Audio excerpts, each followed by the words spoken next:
Okay, let's jump right in. Today we're looking at some pretty unexpected news concerning Scott Adams, the Dilbert creator. Yeah, it's based on a CNN report from Monday, May 19th. And the real core of it is this announcement Adams made about his health. And somehow it links directly to former President Joe Biden. It really is surprising, especially considering, well, everything that surrounded Adams recently. His public profile hasn't exactly been low-key. No, definitely not. So the headline grabber is Adams saying on his YouTube show, Real Coffee with Scott Adams, that he's got the same type of aggressive prostate cancer as Joe Biden. And it gets more serious. He also shared that the cancer, it spread to his bones, just like apparently Biden's situation. That's a very advanced stage. It is a really significant development in his illness. What really stood out to me, though, given the history there, was him expressing, and I'm quoting, respect and compassion and sympathy for Biden and his family. Right, he mentioned Biden's own announcement from the day before. What's your take on that specific part? It feels complex.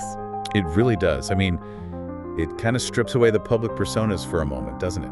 Whatever you think about Adams or Biden, they're now facing this identical, very serious health battle. A shared human vulnerability, maybe? Exactly. It makes you pause and think, can something like this bridge those huge public divides, even just on a personal level? Beyond the Biden connection, Adams got very personal about his own state. Said he is in constant pain. Yeah, and using a walker now for mobility. And then the really stark part, he said he expects to die sometime this summer. That's incredibly direct. Leaves very little doubt about how advanced he believes this is. It really hits home the severity of it all. Absolutely. Powerful words. He also mentioned having had some time to kind of process it, saying goodbyes, getting his affairs sorted. Yeah, it sounds like he's facing it with a certain level of, well, maybe acceptance or pragmatism. It's an interesting glimpse into how someone deals with that kind of news, that prognosis, the preparation aspect. Definitely makes you think about that internal journey.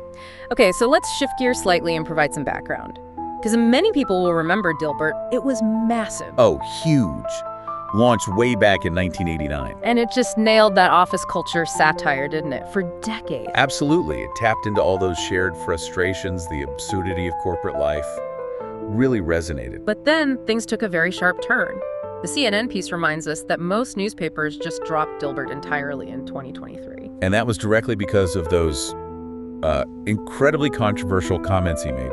Racist comments, really, on that same YouTube show. Can you recap the gist of those remarks? Well, essentially, he called black people a hate group and said he wouldn't help black Americans anymore. Just really incendiary stuff. And the reaction was immediate. Oh, yeah. Swift, widespread condemnation. People were outraged. He did try to walk it back slightly later, didn't he? Saying it was hyperbole. He used that word, yeah, hyperbolic.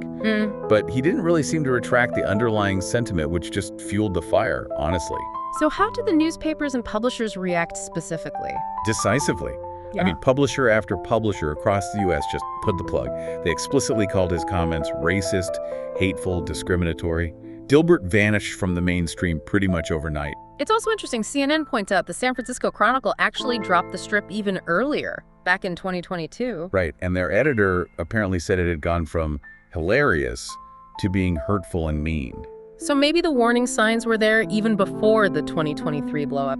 It certainly suggests that the tone was already shifted. It just throws the complexity of public figures into sharp relief, doesn't it? The gap between the public persona, the public actions, and then the private reality, the private struggles. It makes you grapple with how to view someone who's caused real offense but is now facing something so universally human and difficult. Exactly. How do we process those conflicting pieces of information? So for you listening, there are a few key things to maybe mull over. First, just the sheer surprise of this news. Scott Adams and Joe Biden sharing this specific diagnosis. It's a connection absolutely no one predicted. Second, it's a stark reminder of consequences. Adams' words had immediate, massive repercussions for his career and his creation. Yeah, the Dilbert cancellation shows how quickly things can change based on public statements. And third, on that personal level, Adams' description of his condition, the pain, the walker, the prognosis, it's a raw look at serious illness. It underscores that shared vulnerability, regardless of who someone is or what they've said or done. It really does. And this whole situation, it brings up a bigger question, I think. How do we, as a society, handle news about people who've been both celebrated and condemned? Right. How do we make sense of it all when these different facets of their lives collide so publicly? It's not straightforward. Definitely not. It leaves you thinking, doesn't it? Here's someone whose own words led to such strong backlash, now facing this immense personal challenge. It forces you to consider that complex interplay between public image, past actions, and private suffering. Maybe it prompts reflection on how we form our perceptions of public figures and how unexpected personal news might add another difficult layer to that understanding, even for figures we strongly disagree with. Yeah. How do these unforeseen life events potentially reshape or at least complicate our view? Something to consider.